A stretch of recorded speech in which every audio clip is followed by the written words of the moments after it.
Kau rawat tubuhmu untuk keinginannya. Ani-ani nge-gym, pilates untuk bisa seksi. Menjajakan tubuhnya sama om-om. Tobat. Berbicara bagi kami hari ini, sampaikan isi hatimu. Kami buka hati bagi firman Tuhan. Di dalam nama Tuhan Yesus, sama-sama katakan amin, amin. Silahkan duduk Bapak Ibu. Shalom. Kita bersyukur semua saudara kita bisa ada hari ini dan memperingati Natal bersama-sama. Tapi jangan jadi Kristen kapal selam, amin. Yang hanya kalau tanggal 25 Desember muncul di permukaan, makanya gereja penuh di mana-mana ya. Karena ternyata banyak Kristen kapal selam. Kalau sudah selesai Natal, tenggelam lagi di dasar laut dia ya. Tapi saya percaya yang datang hari ini semua adalah orang-orang yang membutuhkan Tuhan. Kalau kita membutuhkan Tuhan, kita datang, hidup kita berubah. Jangan setiap tahun kita ikut Natal, tapi hidup gak pernah berubah. Cuma ikut Natal terus ya. Bikin story tiap Desember Natalan, tapi hidupnya gak berubah-berubah. Nah hari ini saudara, tema firman Tuhan adalah ya, akulah terang dunia kata Kristus ya, dan barang siapa mengikut aku, engkau akan memperoleh kehidupan. Yuk kita baca bersama Injil Yohanes pasal yang ke-8 ayat yang ke-12 saudara. Ini ayat dan tema Natal tahun ini. Mari kita baca bersama 1, 2, 3. Maka Yesus berkata pula kepada orang banyak, katanya apa? Akulah terang dunia. Barang siapa mengikuti aku, ia tidak akan berjalan dalam kegelapan, melainkan ia akan mempunyai terang hidup. Ayat ini berkata, akulah terang dunia. Kenapa Yesus datang dan menyatakan diri sebagai terang dunia? Dalam nubuatan di dalam kitab Yesaya dikatakan, bangsa yang diam dalam gelap, bangsa yang dinaungi maut sudah melihat terang yang besar. Dan Yesus datang, dia menyatakan dirinya, dia adalah terang dunia. Kita tahu penyebabnya adalah dosa. Dosa itu menyebabkan hubungan manusia dengan Tuhan terputus. Dan akibat dosa, dunia ini berada di bawah pengaruh kuasa kegelapan. Karena itu Tuhan perlu datang saudara. Kalau yang namanya orang hidup di dalam gelap itu enak atau tidak? Menurut saudara tiba-tiba ruangan ini mati lampu, ya, maka pasti terjadi kekacauan. Nah hidup orang Kristen itu begitu. Kalau kita hidup di luar Tuhan, di luar firman-Nya, maka banyak kekacauan yang terjadi. Karena orang mengambil keputusan, melakukan sesuatu di dalam kegelapan. Dan segala sesuatu yang dilakukan dalam kegelapan, itu pasti gak benar. Makanya banyak orang salah memilih ya. Pilih jodoh salah, karena milihnya dalam kegelapan ya. Dipikir wah ini ganteng, ternyata ganteng-ganteng serigala. Ya, ganteng-ganteng setan. Ya buat apa saudara? Ya banyak orang akhirnya menyesali pilihannya karena dia mengambil pilihan di luar terang Tuhan. Ketika kita ini hidup di luar Kristus, maka yang kita itu lihat hanya kegelapan. Walaupun kau pikir itu terang, ternyata itu gelap. Saya dulu sebelum mengenal Tuhan Yesus saudara, hidup saya dalam kegelapan. Tapi saya merasa benar. Ya. Dan orang Kristen sekarang banyak begitu. Hidupnya salah tapi dia berasa benar. Ya, padahal salah. Kenapa nggak pernah tahu yang benar yang salah? Kenapa? Karena nggak ada pembandingnya, nggak ada terang. Ya memang kegelapan yang menjadi standar kita. Dan hari-hari ini standar dunia ini terus berubah saudara. Ya kita kalau lihat Instagram banyak statement-statement yang ada di media sosial yang sepertinya itu benar. Padahal itu menyesatkan. Ya. Kalau kita sudah gak kuat berumah tangga ya cerai aja lah. Ngapain kita hidup dengan pasangan yang toksik seumur hidup? Kita kan layak bahagia. Jadi perceraian itu jalan yang terbaik. Padahal itu sesat. Ya hati-hati anak-anak muda, engkau perlu terang Tuhan. Dan dikatakan di sini, akulah terang dunia. Barang siapa mengikut aku, bukan hanya percaya, tapi mengikut Tuhan. Ya beda itu kalau followers itu dia pengikut saudara. Ya, saya tuh kadang kalau ketemu orang gini, Bu Debbie, waduh saya ini penggemar khotbah-khotbah ibu loh. Saya ikuti loh khotbah-khotbah ibu, tapi saya bisa tahu saudara ini benar-benar pengikut atau hanya fans. Ya, kalau cuma hanya fans, banyak yang dia nggak tahu ternyata ketika saya cerita, oh iya tuh Bu, oh iya. Tapi kalau dia benar-benar pengikut, dia tahu segala hal saudara. Sampai kita kalau datang tuh ya pelayanan, saya sudah beliin ibu roti, kesukaan ibu coklat sudah ada, bapak kan kesukaannya pisang. Saya tanya, kenapa kau tahu suami saya suka roti pisang? Kan saya dengerin khotbah ibu. Di khotbah ibu salah satunya ibu bilang suami ibu suka roti pisang. Oh saya kira kau dekat-dekat dengan suami saya. Ternyata enggak, karena dia mengikuti saudara. Dia tahu semua cerita saya dari A sampai Z. Oh ini benar-benar pengikut. Ya, dan dia akan ngomong begini, Bu, hidup saya banyak berubah tahu sejak dengerin firman Tuhan yang ibu sampaikan. Itu pengikut. Ya, beda kalau yang ada yang ngomong gini, itu Bu, mama saya itu penggemar Bu Devi banget, tapi kelakuannya nggak berubah, ini cuma fans ini. Ya, belum tentu dia jadi pengikut. Saudara, Tuhan itu nggak mau kita cuma ngefans sama dia. Yesus bilang begini, siapa yang mengikut aku, kalau kita jadi pengikut Tuhan, berarti kita harus sungguh-sungguh melakukan apa yang Tuhan mau. Dia tidak akan berjalan dalam kegelapan, melainkan ia akan mempunyai terang. Engkau bukan hanya akan berjalan di dalam terang, tapi di hidupmu memiliki terang. Artinya apa? Kemanapun engkau pergi, tempat itu akan menjadi terang. Tapi jangan kau pergi ke dugem. Di sana sudah gelap memang. Apa artinya saudara? Waktu hidupmu sungguh-sungguh mengikuti Kristus, engkau bisa melepaskan teman-temanmu yang sedang terikat dengan kegelapan. Hidupnya bisa berubah. Engkau bawa dia kepada Tuhan. Ya, jangan sampai kau malah yang bawa dia jatuh dalam kegelapan. Nah, kita akan melihat apa kata firman Tuhan tentang kegelapan. Buka bersama Efesus pasal yang ke-3 saudara. Efesus 5 ayat yang ke-8 mulai. Efesus 5 ayat 8. Ya, kita baca bersama. Saya ingin semua baca Alkitab. Ini sudah tanggal 25 Desember ya. Tolong baca Alkitab, amin. Kalau kau tidak pernah baca Alkitab, kau tidak tahu hidupmu itu sudah gelap. Dari mana engkau tahu hidupmu itu terang atau gelap? Kalau ada pembandingnya.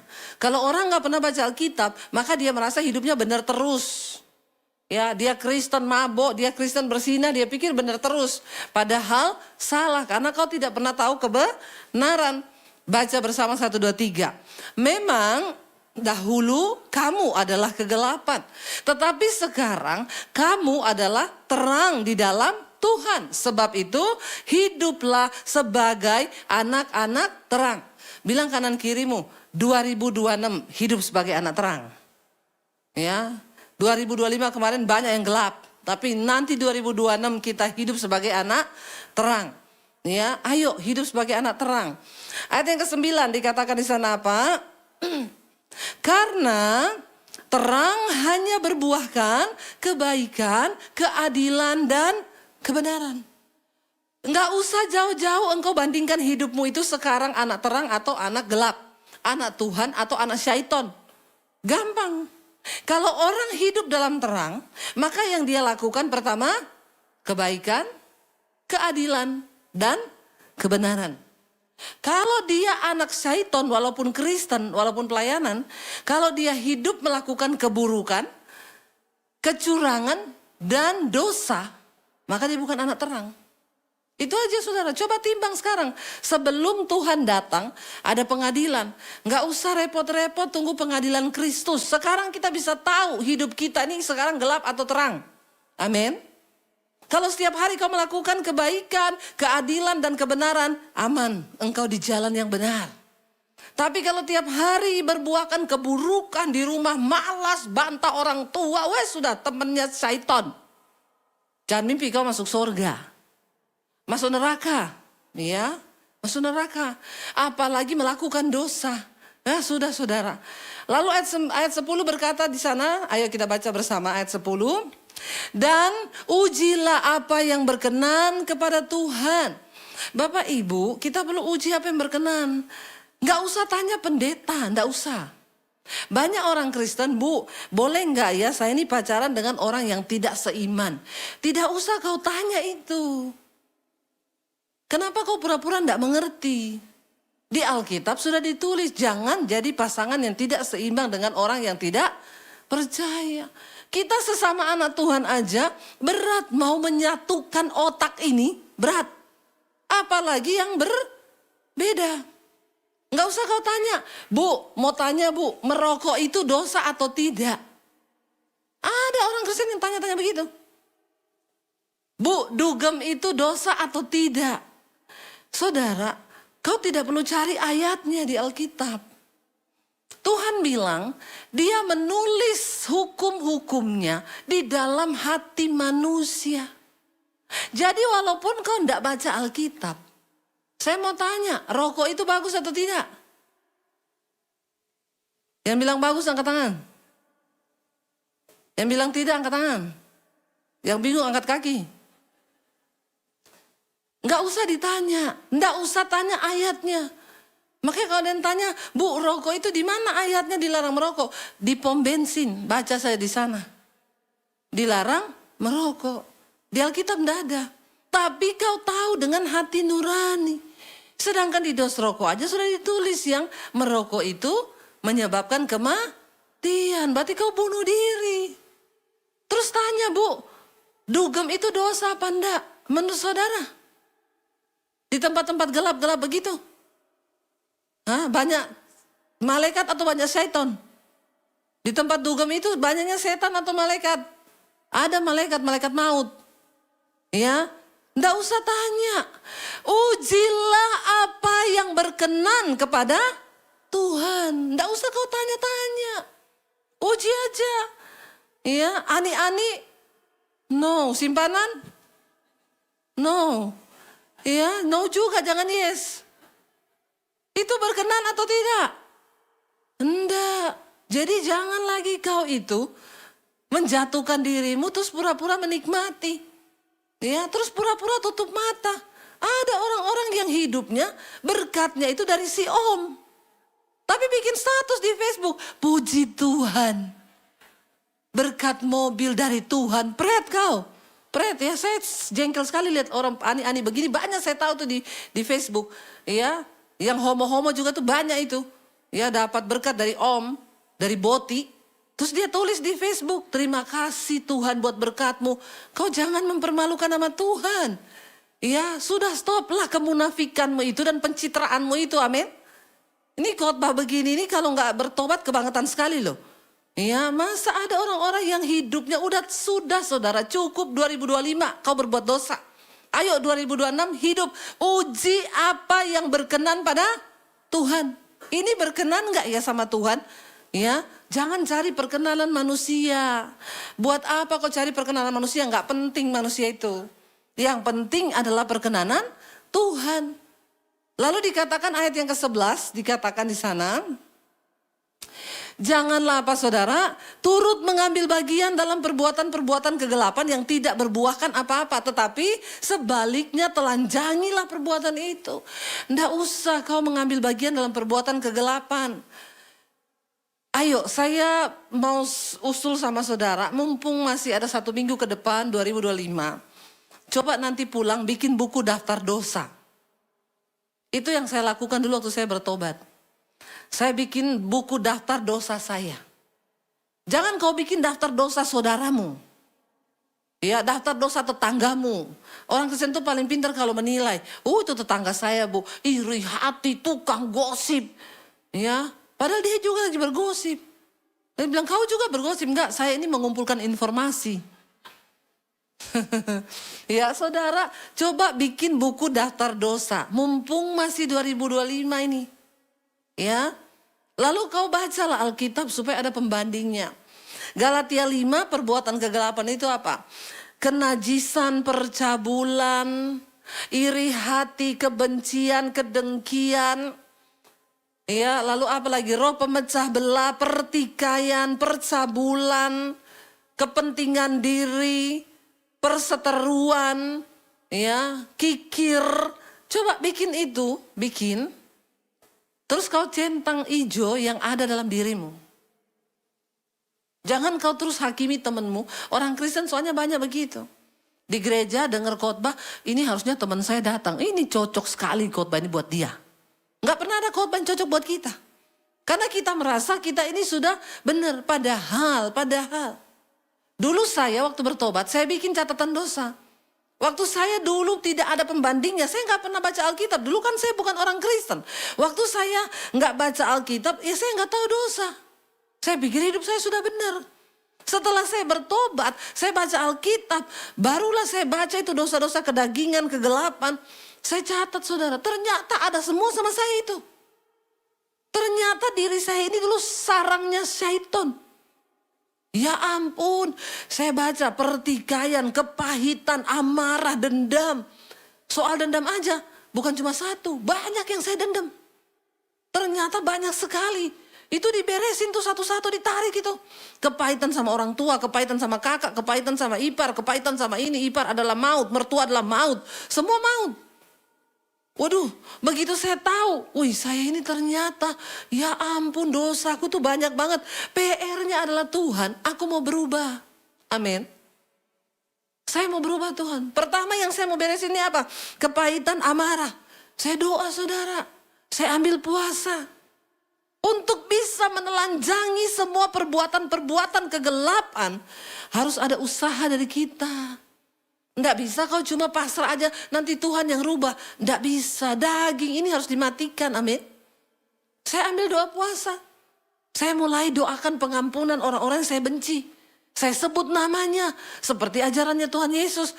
Jangan kau balas jahat dengan jahat. Doakan orang-orang yang berbuat jahat kepadamu. Saya mulai lakukan. Saya mau Tuhan, saya sebut nama-namanya. Lama-lama hati saya ini mulai lembut. Iya, saya sebutin saya paling jengkel sama adik saya. Saya tulis, saya doakan dalam nama Yesus Tuhan. Saya keluar kamar, dia bikin saya emosi. Kalau dulu saya lempar dia pakai sepatu di mukanya. Tapi karena saya sudah mendoakan dia, saya gak bisa benci lagi. Dia bikin saya emosi, saya dalam nama Yesus. Aku mengasihi dia, dalam nama Yesus, dalam nama Yesus. Saya menang hari itu. Tuhan mulai ubahkan. Saya lihat lagi, apa lagi nih? Ya, kepentingan diri, egois. Saya doa puasa lagi, ini Tuhan yang belum. Satu-satu saudara, harus ada usaha dari kita. Untuk kita berdoa, Tuhan aku pengen lepas nih dari dosa. Nggak usah kau minta tumpang tangan pendeta. Ada orang Kristen yang tiap minggu maju, didoakan maju terus. Hari ini jatuh, besok gudubrak, besok terlempar, besok menggelepar. Tapi nggak pernah berubah. Begitu terus hidupnya. Ya. Karena apa? Kau ndak punya keinginan dari dalam diri. Catat sendiri dosamu. Ya, ndak usah lihat orang baru datang, lihat saya saja. Belum apa-apa saya suka gagal fokus kau. Ada orang masuk. Ya, udah kepala udah miring tuh. Saudara, sampai mana tadi? Orang masuk. Kita harus berusaha sendiri dosa kita itu. Jangan cuma pasrahin sama Tuhan. Memang minta Tuhan kekuatan. Tapi Tuhan lihat usahamu, niatmu. Ya, telanjangi perbuatan-perbuatan itu. Kau catat itu dosa-dosamu. Kepahitan sama ipar, kepahitan sama mertua. Apa caranya menghapus kepahitan sama mertua? Satu, saya harus doakan mertua saya. Amin. Saya yakin kalau kau doakan mertuamu, kau tidak mungkin bisa kepahitan sama mertuamu. Tapi jangan salah doa, Tuhan cabut nyawanya. Nah, itu kau syaiton juga itu. Ya, doakan yang baik, Tuhan beri mertua saya kesehatan, maka ada belas kasihan timbul di hatimu. Ya, lalu lanjut ke langkah berikutnya, berbuat baik sama mertua saya. Ya, kesukaannya dia apa? Mampir beli, antar. Ya, sukanya kopi beliin, jangan kasih sianida, amin. Tapi kau berbuat baik, ayo kita nih harus latihlah dirimu beribadah. Nggak bisa kita berubah kalau kita cuma pasrah saja. Ayo 2025 masih ada waktu beberapa hari ke depan. Saya yakin, coba kau praktekkan, hidupmu berubah, nasibmu berubah, amin. Tuhan yang janji loh, aku datang memberikan engkau hidup dan hidup dalam segala kelimpahan. Itu janji Tuhan. Ke depan ini dunia makin gelap. Tahun-tahun ke depan makin gelap. Siapa yang ngomong? Firman Tuhan yang ngomong. Di hari-hari yang terakhir akan datang masa yang sukar. Tapi orang yang hidup, percaya dan melakukan firman Tuhan, mereka akan melihat perbedaan yang nyata yang akan Tuhan kerjakan dalam hidup kita. Amin. Tidak ada pilihan. Ayo kita bergantung sama Tuhan. Lalu ayat yang ke-12 berkata di sana apa saudara? Ayat 12, sebab menyebutkan saja apa yang dibuat oleh mereka di tempat-tempat yang tersembunyi itu sudah memalukan. Hari-hari ini kita perlu berdoa buat bangsa kita. Mulai kebuka-kebuka nih pejabat-pejabat yang ada simpanan-simpanan. Banyak ani-ani ternyata ya. Mulai nih, yang tadinya orangnya, kelihatannya sangat ya soleha ya. Berduaan sama istrinya ternyata begitu kebuka, banyak aura-aura. Ya, aura apa semua itu nggak tahu itu ya. Ternyata duitnya mengalir, makanya korupsinya banyak. Karena uangnya dipakai untuk perbuatan-perbuatan kegelapan. Menyebutkan saja itu apa yang mereka buat di tempat-tempat tersembunyi. Bisa jalan-jalan ke luar negeri loh saudara. Ya, bawa selingkuhan ya. Makanya banyak wanita-wanita sekarang cita-citanya jadi ani-ani. Ya karena enak, bisa jalan-jalan beli iPhone, ya bisa jalan-jalan beli beli tas mewah, ternyata uang-uang hasil begituan, kau enggak takut dosa? Lebih baik miskin, Alkitab bilang, mending kau makan roti kering disertai kebenaran, daripada kau makan daging dan menikmati segala kemewahan tetapi dengan dosa. Ya ingat kita akan mati satu saat nanti loh saudara, jangan main-main dengan firman Tuhan ya. Semua itu ada upahnya. Setan tidak memberi engkau begitu dengan cuma-cuma. Alkitab bilang, iblis itu datang untuk mencuri, membunuh dan membinasakan. Dia nggak rela cuma dia curi apa yang kau punya yang berharga. Dia ingin membunuh kau, bahkan dia ingin membinasakan kau selama-lamanya. Tapi Tuhan datang memberikan kita hidup dan hidup dalam segala kelimpahan. Ya, jangan tertukar. Ya, ayo kita kejar Yesus yang adalah sumber berkat. Jangan menghalalkan segala cara. Ayat yang berikutnya 13 berkata, ya, tetapi segala sesuatu yang sudah ditelanjangi oleh terang itu menjadi nampak. Sebab semua yang nampak adalah terang. Ya, orang kalau sudah hidup dalam kebenaran, dalam terang, dia nggak suka perbuatan kegelapan. Karena yang gelap-gelap itu setan sukanya bersembunyi, ditutupi. Makanya kalau saudara bikin itu catatan dosa, saudara mulai menelanjangi iblis. Karena keterbukaan itu awal dari ketahuan, amin. Ya, kalau sudah ketahuan baru bisa dipulihkan. Kalau belum ditahu siapa yang bisa memulihkan? Lalu dikatakan di sana ayat yang ke-14. Ya, firman Tuhan berkata ayat yang ke-14, Efesus 5 ayat 14. Ini multimedia boleh dikasih kopi dulu. Itulah sebabnya dikatakan apa saudara? Bangunlah hai kamu yang tidur dan bangkitlah dari antara orang mati, maka Kristus akan bercahaya atas kamu. Coba senggol kanan kirimu bilang, "Weh, bangun, bangun." Ya, 2025 mau selesai, bangun. Tahun depan 2026, bangun. Ada dua jenis orang Kristen di akhir zaman. Yang imannya, yang satu tidur, yang dua mati. Saudara ada yang mana sekarang? Yang tidur atau mati? Mirip-mirip sih. Mirip ini dua, satu tidur, satu mati. Ya, banyak orang Kristen itu ke gereja. Nih kalau saya lagi khotbah gini, tatapannya ke saya. Tapi nggak tahu rohnya di mana itu nggak tahu saya. Ya, lagi mengawang-awang di mana itu nggak tahu. Ke gereja tiap minggu ya. Tapi rohnya mati, rohnya tidur. Makanya ayat ini berkata, bangun, hei kamu yang tidur, ya bangkit dari antara orang mati. Jangan biarkan imanmu tidur saudara. Kamu gak tahu apa-apa. Ini waktu sudah mau malam. Tuhan sudah mau datang. Tapi karena kau tidur, kau pikir masih lama. Berjaga-jagalah. Karena orang yang berjaga-jaga, ya dia berjaga-jaga saudara. Ya tapi orang yang tidur, apalagi mati, udah gak tahu apa-apa. Ya tapi saya berdoa saudara gak tidur, gak mati. Ayat yang berikutnya, ayat 15 berkata di sana. Ya, karena itu apa saudara, perhatikanlah dengan seksama bagaimana kamu hidup, jangan seperti orang bebal, tapi seperti orang arif. Apa itu orang bebal? Tiap tahun datang Natal, tapi kelakuan tidak berubah, itu bebal. Tiap tahun rayain Natal, tapi hidup begitu-begitu terus. Tiap tahun bilang Yesus adalah terang, tapi hidupnya gelap terus. Tidak pernah berubah. Lalu dia bilang, kan sama seperti Kristus. Yesus tidak berubah dahulu, sekarang, sampai selamanya. Yesus tidak berubah, kau harus berubah, amin. Iya, Yesus sudah sempurna. Kita ini masih jauh dari kesempurnaan, karena itu berubahlah. Kalau Alkitab bilang, berubahlah oleh pembaharuan budimu, berarti itu usahanya siapa? Kita kan? Kan kita disuruh berubahlah. Berubahlah, Alkitab bilang, berubahlah. Ya, kalau disuruh berubah berarti kita yang harus berusaha untuk berubah. Ya, orang yang merokok, mau berhenti rokok. Pak, ada saudara saya ketemu orang, udah berhenti belum? Belum sih, Bu. Saya bilang, ya karena memang kau enggak niat. Makanya kau enggak berhenti-berhenti. Ketemu saya tiap tahun juga begitu. Iya, tidak berhenti karena memang enggak ada niat sedikit pun dari hati untuk berubah. Berubahlah, perhatikan dengan seksama bagaimana kamu hidup. Jangan seperti orang bebal yang tiap tahun gak pernah berubah hidupnya. Tapi seperti orang arif dan bijaksana. Lalu dikatakan ayat yang ke 16 saudara. Dikatakan, dan pergunakanlah waktu yang ada. Karena hari-hari ini adalah jahat. Makin hari makin jahat waktu-waktu ini. Pergunakan waktumu yang ada. Saudara, kalau kau pakai waktumu tiap hari cuma buat scroll handphone, ini handphone ini setan sekarang. Ya, setan itu enggak usah menyerang manusia itu aneh-aneh. Wah, kirim kuasa gelap, kirim Nyi Roro Kidul, enggak usah. Kau dikasih HP itu sudah serangan yang sangat mematikan.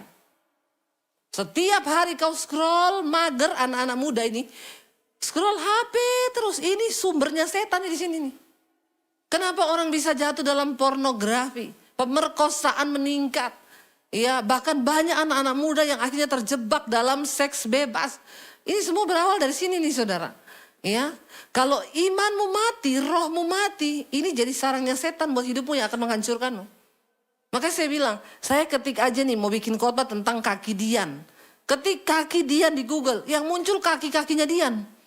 Kakinya Susi, kakinya ya siapa lagi? Aura. Semua itu kaki-kakinya yang seksi-seksi muncul. Kalau kita gak kuat-kuat iman, ya kau kliklah itu kaki-kaki itu. Ya tapi kan kita yang putuskan, saya mau klik kaki Dian, kaki Susi, kaki Nita, atau kaki Dian yang benar ini menorah. Setan itu cuma di ujung jari sekarang. Kalau kau tidak berjaga-jaga dengan imanmu, makanya saya bilang sama suami, besok itu yang dipasang chip itu. Chip itu tuh bukan lain-lain, ya ini SIM kita ini. Di sini sudah ada semuanya.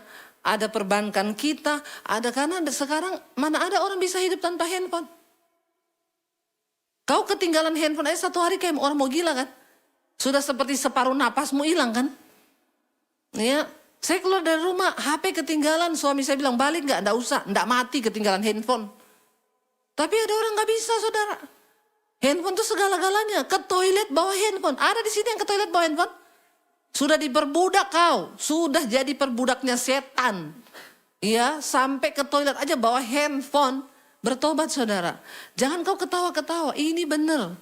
Akhir zaman itu setan gak usah perlu dengan cara-cara yang menakutkan. Ya, sekarang ini bukan kuntilanak lagi yang muncul. Kalau kuntilanak muncul sekarang dibikin konten, benar gak? Yang nonton viral.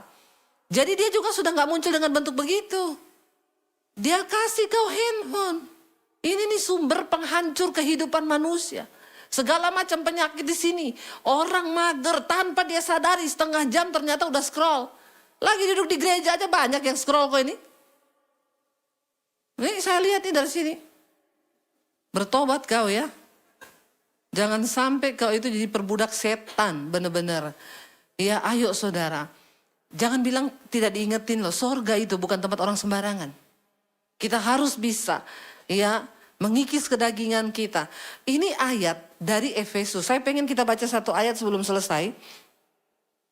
Satu ayat terakhir, mari kita buka Roma. Ya, Roma pasal yang ke-11. Roma 13 maaf. Ayat 14. Roma 13 ayat 11 sampai 14. Kita lihat, sama ayat ini berkata tentang kegelapan dan kedagingan. Roma 13 ayat 11 sampai 14 lah. Hal ini yang harus kamu lakukan. Apa? Karena kamu mengetahui keadaan waktu sekarang. Yaitu bahwa saatnya telah tiba bagi kamu untuk benar tadi kan? Kita klik ya antara surat Roma dan tadi Efesus. Ini waktunya sekarang, yaitu saatnya untuk kamu bangun dari tidur. Sebab sekarang keselamatan sudah lebih dekat bagi kita daripada waktu kita menjadi percaya. Udah mau dekat kedatangan Tuhan. Ayat 12 berkata apa saudara? Ayat 12. Hari sudah jauh malam, telah hampir siang. Sebab itu, marilah kita menanggalkan perbuatan-perbuatan kegelapan dan mengenakan perlengkapan senjata terang. Sama ayatnya, disuruh tanggalkan semua perbuatan kegelapan. Kalau Kristus sungguh-sungguh lahir di hidupmu menjadi terang, maka tidak ada lagi satupun perbuatan kegelapan. Ayat 13 berkata, kita baca 1, 2, 3. Marilah kita hidup dengan sopan seperti pada siang hari. Jangan dalam pesta pora dan kemabukan. Jangan dalam percabulan dan hawa nafsu. Jangan dalam perselisihan dan iri hati. Ayat 14 berkata, tetapi kenakanlah Tuhan Yesus Kristus sebagai perlengkapan senjata terang. Dan janganlah merawat tubuhmu untuk memuaskan keinginannya. Jangan kau rawat tubuhmu untuk keinginannya. Ani-ani nge-gym, pilates untuk bisa seksi. Menjajakan tubuhnya sama om-om. Tobat. Amin. Itu namanya kau merawat tubuh untuk memuaskan keinginannya. Boti-boti nge-gym tiap hari. Minum susu Elmen supaya bisa tetap jadi boti. Bertobat. Ibu-ibu nggak puas, operasi terus, hidung dimancungin, bibir dikencangin, semua. Kau lupa bahwa tubuhmu itu adalah bait Allah. Kalau kau hanya habiskan semua waktumu untuk memelihara tubuhmu, kita harus merawat tubuh, iya, yes. Ya, tapi jangan, saya tuh ada yang tawari, Bu mau operasi nggak Bu? Iya, hamba Tuhan juga harus menjaga dirinya loh, supaya tetap cantik, sesat. Saya bilang saya harus jaga tubuh saya tetap sehat. Hidup kudus itu yang benar, jaga diri. Ya, dan itu ibu-ibu begitu saudara. Waktu saya tanya, gimana Bu kehidupan rumah tangga? Pisah ranjang Bu, pasti pisah ranjang. Suaminya udah punya selingkuhan, istrinya coba sibuk urus muka. Tidak mengurusi kecantikan batiniahnya, urus suami, kasih makan suami, layani suami. Cuma sibuk dengan urus diri terus. Ini memang dunia semakin gila saudara. Saya berdoa orang Kristen sadar, bangun, tobat. Amin. Jangan engkau ikuti. Nih loh, jangan merawat tubuhmu untuk puaskan keinginannya. Iya, olahraga supaya seksi, terus pamer badan. Pakai baju kebuka semua, tobat. Amin. Udah 2026 nanti, bertobat yang 2025 begitu. Iya, tubuhmu itu bait Allah, bait Roh Kudus. Sekarang kita nggak pamer badan saja, yang namanya kenajisan persinan itu di mana-mana ada. Apalagi kita pamerin, makanya pemerkosaan meningkat. Ya karena saudara, memang dunia begini. Dunia makin jahat, tapi kita jangan tambah jahat. Berubah, jadi terang. Ya, terangi yang gelap. Jangan kau ikut jadi gelap dengan dunia ini. Bertobat saudara, kita melihat kehancuran di depan mata. Ya, sorga bukan tempat orang sembarangan. Sorga itu tempat orang yang mulia, yang mau berjuang untuk mematikan semua keinginan dagingnya. Yang mau berjuang melucuti semua perbuatan kegelapan. Kenajisan, percabulan, hawa nafsu, iri hati, kepahitan. Ini loh, dengan jelas ayat ini berkata, kenakanlah Kristus Yesus sebagai Tuhan, sebagai perlengkapan senjata terang. Dan janganlah merawat tubuhmu untuk memuaskan keinginannya. Tubuh untuk Tuhan dan Tuhan untuk tubuh. Jaga hidup dalam kekudusan supaya tidak ada penyesalan kalau Tuhan datang. Kita ada di hari-hari yang makin panas hari-hari ini. Ya, kita ada di waktu-waktu yang terakhir. Masa-masa yang sukar akan datang segera saudara. Prediksi demi prediksi terjadi dan ayo benerin hidup kita. Sudah cukup tiap tahun kita cuma rayain Natal dan tidak pernah berubah hidup kita. Ini waktunya yuk. Kalau kau mengaku Yesus adalah terang, jadikan dia terang dalam hidupmu. Jangan jadi Kristen KTP yang tanpa pertobatan. 2000 dari tahun berapa kita rayain Natal? Kita ngomong Yesus terang. Ya, Natal tidak akan pernah berarti tanpa perubahan hidupmu sungguh-sungguh dalam Tuhan. Amin. Ayo kita sungguh-sungguh berubah yuk. Jangan sakiti hati Tuhan terus yuk. Sudah cukup Tuhan, kami masih hidup hari ini untuk kami berubah. Kenapa kita belum mati? Saudara tahu kenapa kita belum mati? Karena Tuhan masih kasih kita kesempatan untuk berubah. Amin. Belum selesai kita dengan Tuhan. Makanya kita masih dikasih kesempatan hidup, bersyukur. Kalau mati sekarang, binasa kita. Ya, makanya ayo hargai hidup, hargai nafas, hargai tubuhmu untuk kemuliaan Tuhan. Jadi saudara sekarang ini hidup mengikuti kehendaknya siapa? Siapa? Jangan terlalu pede. Ya, banyak orang Kristen tuh pede, ditanya kamu hidup menurut kehendak siapa? Tuhan. Pret. Ya, nanti kita belajar dari firman Tuhan. Apakah kita sudah sungguh-sungguh hidup melakukan firman Tuhan? Atau kita hidup menurut kehendak kita? Atau kita hidup menurut kehendak syaitan tadi ya? Bapak Ibu, mari kita lihat Amsal pasal yang ke-16 ayat yang ke-9. Amsal 16 ayat 9 saudara ya. Baca bersama-sama firman Tuhan ini 1, 2, 3. Hati manusia memikir-mikirkan jalannya, tetapi Tuhanlah yang menentukan. Amin. Hati manusia memikir-mikirkan jalannya, tetapi kita harus percaya bahwa Tuhanlah yang menentukan arah langkahnya. Mau sehebat apapun kita mikirin jalan hidup kita, pada akhirnya Tuhanlah yang menentukan. Amin. Ya, banyak orang saudara sekarang berusaha dengan kekuatannya membangun satu kehidupan yang dia pikir itu akan membawa pada kebaikan dan kebahagiaan. Dia lupa bahwa dalam hidup ini ada satu kuasa yang namanya Tuhan, yang akan menentukan arah langkah hidup manusia. Amin. Ya, banyak orang saudara dengan sombongnya bikin perencanaan, dengan sombongnya tidak pernah melibatkan Tuhan. Ya, dia nggak tahu, bahkan ada banyak orang dengan sombongnya hidup dalam dosa, selingkuh. Ada di sini yang selingkuh? Jangan angkat tangan ya. Kita buka kolam baptisan di belakang, baptis berapa lama? 15 menit, direndam. Ya, banyak orang sekarang hidup dalam dosa, nggak ada takut-takut Tuhan. Karena dia pikir hidup itu dia yang menentukan. Ya, dia pikir semua yang dia lakukan tuh dia tentukan. Besok saya mau apa, besok mau begini, besok mau begitu.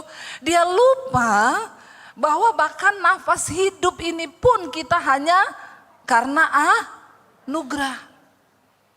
Hanya anugerah, bahkan hidup 5 menit ke depan kita nggak tahu loh. Kita nggak tahu apa yang akan terjadi. Ya, mungkin besok ada dari kita yang sudah tidak bangun. Ya, mungkin sebelah kananmu minggu depan sudah enggak ada. Coba lihat. Ya, lihat sebelah kanan, siapa tahu minggu depan udah enggak ada. Sebelah kiri mungkin besok. Coba lihat yang sebelah kiri, mungkin besok. Ya, jangan sombong. Ya, karena kita nggak pernah tahu. Makanya selama kita hidup di dunia ini, Rasul Paulus berkata, biarlah hidup kita ini berpadanan dengan firman Tuhan. Supaya satu saat ketika kita menghadap Tuhan, tidak ada penyesalan. Enggak ada penyesalan. Karena kita sudah melakukan apa yang menjadi kehendak Tuhan selama kita hidup. Manusia itu memikir-mikirkan jalannya, tapi Tuhanlah yang menentukan arah langkahnya. Ayat ini ditulis oleh Salomo. Siapa Salomo? Kaya raya, seorang raja. Alkitab mencatat tidak ada lagi raja yang kekayaannya melebihi kekayaannya Salomo. Salomo itu kira-kira pria paling bahagia. Ya, karena dia punya 1000 perempuan dalam hidupnya. Serat 300, istri 700 gundik. Ya, ada di sini bapak-bapak yang punya mimpi seperti Salomo. Istri 300, ya, gundik 700, mati kau. Nggak usah mimpi begitu, ya, boro-boro. Ada istri tanya sama suaminya begini, Pak, misalnya nih aku mati, terus kamu kawin lagi, terus istri barumu mati juga, nanti besok di sorga kau pilih dia atau saya? Suaminya nggak jawab, dia bilang jawab sekarang. Kalau kita ketemu di sorga kau pilih dia atau saya? Suaminya bilang saya pilih masuk neraka. Saking dia takut, saudara. Takut dia. Buat apa saya di sorga kalau cuma suruh pilih lagi ini perempuan ketemu di sorga. Ya. Jadi saudara, Salomo itu seorang raja yang dipakai Tuhan begitu luar biasa. Kita tahu bersama waktu Salomo mau diangkat menjadi raja, naik tahta di Yerusalem. Doanya Salomo itu sama Tuhan yang pertama, yang dia minta sama Tuhan apa? Ini lulus sekolah minggu enggak ini? Ngerti enggak kisahnya doanya Raja Salomo, tahu enggak? Ini banyak mendak lulus sekolah minggu nih, jemaat orang Kristen ini duduk di gereja kayaknya gini-gini. Tapi enggak ngerti apa-apa ini. Bertobat ya, bertobat, pulang baca Alkitab, amin. Jangan cuma amin-amin toh ini ya. Kalau nyanyi, bakar, bakar, bakar. Ya kalau nyanyi hebat di gereja ya. Nyalakan apimu. Padahal tanya Alkitab pada nggak ngerti. Bilang kanan kirimu, bertobat kau. Baca Alkitab. Dan cuma di gereja berapi-api pada nggak ngerti firman Tuhan. Nanti kau gampang ditipu setan. Ini anak-anak muda nih tadi yang saya lihat nari-nari di sini. Bagus kau nari-nari, hebat kau nari-nari. Tapi jangan kau pulang, ada cowok yang godain yang cewek-cewek ini terus tergoda kelepek-kelepek. Akhirnya masih kecil udah hidup free sex. Ya bahkan banyak yang hamil di luar nikah. Tapi di gereja bakar, bakar. Apanya yang dibakar? Ya boleh di gereja berapi-api, tapi pulang ke rumah juga berapi. Ya, nyatakan imanmu kepada dunia bahwa engkau adalah anak-anak tebusan Tuhan Yesus yang sudah dimerdekakan dan hidupmu berdampak bagi dunia ini. Amin. Ya, jadi hidup kita di gereja sama di rumah itu harus sama, saudara. Ya, anak-anak muda di sini saya mau bilang ya, banyak ini orang-orang Kristen ya. Kau di gereja hebat, padahal di luar sana juga banyak saudara sekarang ya. Yang jatuh dalam free sex, yang melakukan persinahan, ya bahkan anak-anak di bawah umur sudah melakukan aborsi, ya itu terjadi hari-hari ini dan orang tuanya nggak tahu. Ya saya pernah pelayanan di satu gereja, ibu gembalanya bilang sama saya, Bu, ibu lihat itu pemain tamborin di depan, itu dia kelas 3 SMP, sudah 4 kali aborsi dan orang tuanya nggak tahu. Ini kehidupan yang terjadi hari-hari ini, saudara. Ya, bagaimana kita harus melekat dengan Tuhan supaya kita ini tidak hidup mengikuti kehendak syaitan. Ketika pertama kali Salomo itu diangkat Tuhan menjadi raja, doanya, permintaannya kepada Tuhan, dia bilang, Tuhan beri aku hikmat. Untuk aku bisa mengerti apa yang Tuhan mau. Ketika Tuhan pilih aku menjadi raja.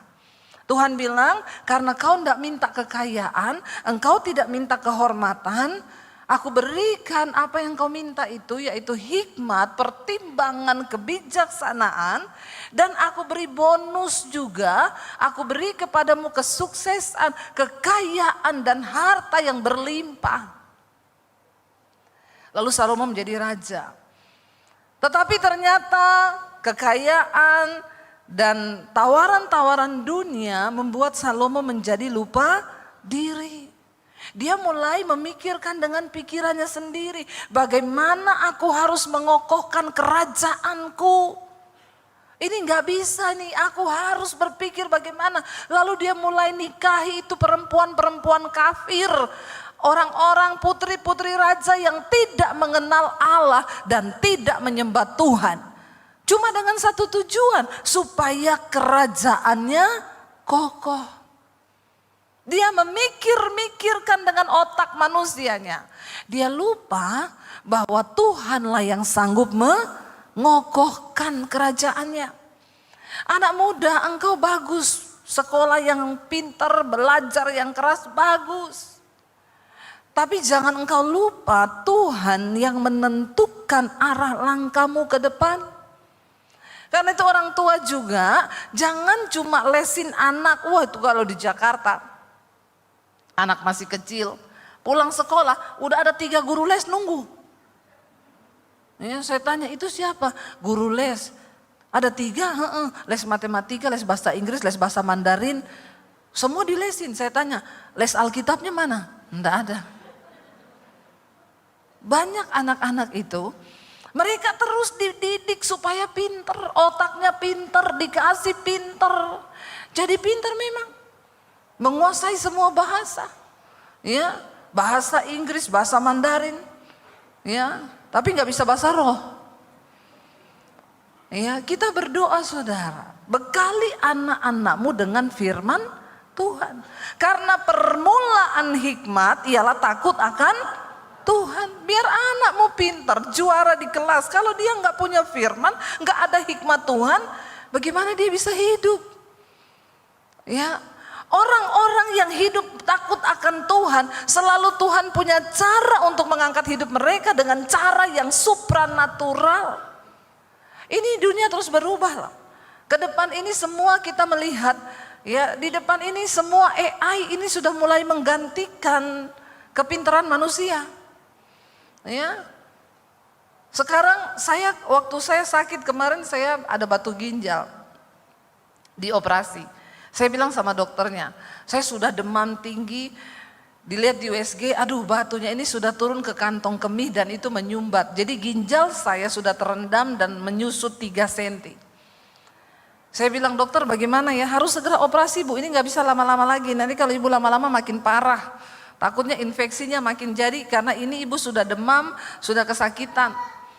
Saya bilang itu kalau operasi berapa lama? Soalnya saya mau berangkat ke Israel. 1 minggu lagi. Dokternya bilang ya tergantung bu. Ya kalau memang harus berangkat berarti harus operasi yang kita ada 2, 1 operasi biasa, 1 pakai AI. Ya kalau ibu mau langsung pergi begitu ya operasi pakai robot AI bu. Tapi bayarannya juga AI. Ya. Saya tanya kalau operasi biasa harus dibelah dari tulang belakang sini. Ya, itu diambil batunya yang sudah menyumbat di bawah karena dia bukan di ginjal lagi, posisinya sudah turun di bawah. Itu sudah nggak bisa pakai ini, jadi harus diambil bu. Dan ibu itu harus bed rest, nggak boleh pergi kemana-mana, paling tidak sebulan itu.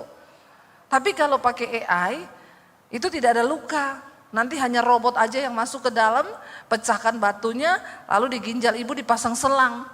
Ibu bisa kemana-mana, nggak ada rasa apa-apa. Oh bisa ya dok, iya akhirnya operasi saudara. Ya, sehari setelah operasi saya pulang, jalan-jalan nggak ada apa-apa. Nggak ada luka, nggak ada apa. Saya berangkat ke Israel 3 hari kemudian habis operasi. Orang tanya sakit bu, enggak. Ibu ini baru operasi kan? Iya, AI. Di Tiongkok buka rumah sakit AI. Kalau dokter yang mendeteksi cancer bisa lama, AI dalam waktu 5 menit bisa langsung terdeteksi. Sekarang bank-bank sudah mulai pecat pegawai-pegawai. Semua digantikan oleh tenaga AI. Bahkan di beberapa gereja di luar negeri yang khotbah bukan pendeta lagi pak, AI pak yang khotbah. Robot, dia bicara begini kayak saya tapi AI. Dan lebih pintar dari pendeta. Coba saudara ketik aja di ChatGPT. Ketik tentang Roh Kudus, dia terangkan semua Roh Kudus adalah pribadi Allah gini, ayatnya di sini. Ah, itu tinggal diputerin suara Pak, ting. Dia jawab. Dia khotbah bisa. Lalu orang tanya sama saya, menurut ibu bagaimana bu kalau robot AI yang khotbah? Ya bagus juga kok, setidaknya dia tidak selingkuh itu AI. Nggak ada AI homo, nggak ada. Setidaknya dia lebih kudus lah. Dan Tuhan bilang kan di akhir zaman Tuhan bisa pakai apa aja untuk menobatkan orang. Kalau manusia udah nggak bisa dipakai. Nah saudara, kalau melihat keadaan ini ke depan, pemain musik juga maaf. Sekarang suami saya bikin lagu pakai AI. Ya, dia masukin itu, tolong bikinin saya lagu. Keluar sama liriknya sama aransemennya. Itu benar-benar ke depan ini dunia berubah. Ya, dan lebih pintar dari kalian loh. Ya, tadi juga kan saya bilang lebih pintar dari pengkhotbah dia, lebih tahu dia ayatnya. Kita mau buka ayat masih buka, dia tidak. Hello, di depan mata dunia berubah. Mungkin satu saat di gereja udah nggak butuh pemusik, tinggal setel AI saja. Ya itu tadi saya bilang, ya AI lebih kudus dari manusia. Setidaknya AI tidak berzina, tidak selingkuh. Toh pemain musik kan ada yang selingkuh, tapi sini tidak toh. Insya Allah ya. Iya saudara. Lalu ketika kita melihat zaman berubah seperti ini, apa yang harus kita pertahankan dari hidup kita? Kepinteran, pinter toh tidak bisa. Karena dunia ini lebih pinter lagi. Tapi orang yang hidup mengandalkan Tuhan, hidup takut akan Tuhan, bagi mereka lah rencana Tuhan yang besar itu pasti akan digenapi. Amin. Itu yang dunia tidak punya, saudara. Ya, dunia nggak punya kekudusan, dunia nggak punya hikmat Tuhan. Dan ketika kita mau sungguh-sungguh hidup bergantung kepada Tuhan, hati manusia memikir-mikirkan jalannya, tapi Tuhan yang menentukan arah langkahnya. Sebelum pandemi, saya dan suami, ya kami terbuang dari satu pelayanan di satu tempat. Lalu saya berpikir, saya bilang sama suami, Tuhan tuh bagaimana sih? Tuhan ini mau bawa kita kemana sih sebenarnya? Apa yang mau kita lakukan dalam pelayanan kita? Lalu kami mulai berdoa. Tuhan itu mulai bicara, aku akan membawa kalian ke dimensi yang berbeda. 2018 saya dapat suara Tuhan, cepat ambil alih dunia media. Cepat beritakan Injil di media. Saya bilang sama suami saya, perhatikan cara Tuhan menuntun orang-orang yang mengandalkan Tuhan itu berbeda dengan cara dunia. Orang dunia nggak dengar itu, tapi saya dengar. 2018 Tuhan bilang, cepat ambil alih dunia media untuk Injil. Saya nggak tahu dunia media ini apa. Saya bilang ke suami saya, Tuhan itu bicara sama saya bahwa kita harus ambil alih dunia media untuk Injil, pekabaran Injil. Karena Tuhan bilang nanti ke depan Tuhan akan memberkati kita dengan tuaian bangsa-bangsa dan berkat bangsa-bangsa. Awalnya suami saya bilang begini, apa itu? Tuaian bangsa-bangsa kok jauh banget loh sampai Amerika, Australia. Kita bicarain di Jakarta aja ini udah mumet kita nih pelayanan mau bagaimana. Tapi saya bilang, tapi kalau Tuhan yang ngomong, bahkan Tuhan bilang akan memberkati kita dengan berkat bangsa-bangsa. Lalu suami saya bilang, ya kalau media itu berarti TV. Ya udah terus kita gimana? Ayo kita pergi ke satu stasiun TV swasta di Jakarta. Kita tanya di sana kalau mau syuting bagaimana. Kami datang karena kami punya kenalan di situ. Saya tanya, Mbak, kalau saya mau syuting di sini bagaimana caranya? Oh bisa Bu, bisa bayar satu episode 6 juta. Ibu harus bikin 10 episode minimal. Berarti ibu harus bayar 60 juta. Ibu syuting di studio kami pakai kamera kami, pakai peralatan kami semua. Terus sudah pasti tayang? Oh belum. Jadi saya bayar 60 juta belum pasti tayang. Iya, nanti dilihat dulu bisa tayang atau tidak. Saya dengar bayar 60 juta waktu itu. Jangankan uang 60 juta, uang 10 juta saya enggak ada waktu itu. Waktu dia bilang bayar dulu 60 juta di depan, saya langsung muntaber. Muntaber, mundur teratur, tidak berkabar. Muntaber saudara. Dengar bayar 60 juta dan belum pasti tayang. Ya udah kita nggak balik lagi ke situ. Tapi saya bawa terus visi Tuhan itu. Apa sih? Kita belum tahu YouTube waktu itu. 2018. Sampai saya pergi pelayanan di Bali.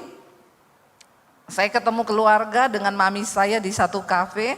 Saya lihat orang-orang syuting-syuting di situ. Produsernya duduk di samping meja saya tanya, Pak, ini Bapak lagi bikin apa ya? Bikin TV Bu, di mana? Di YouTube.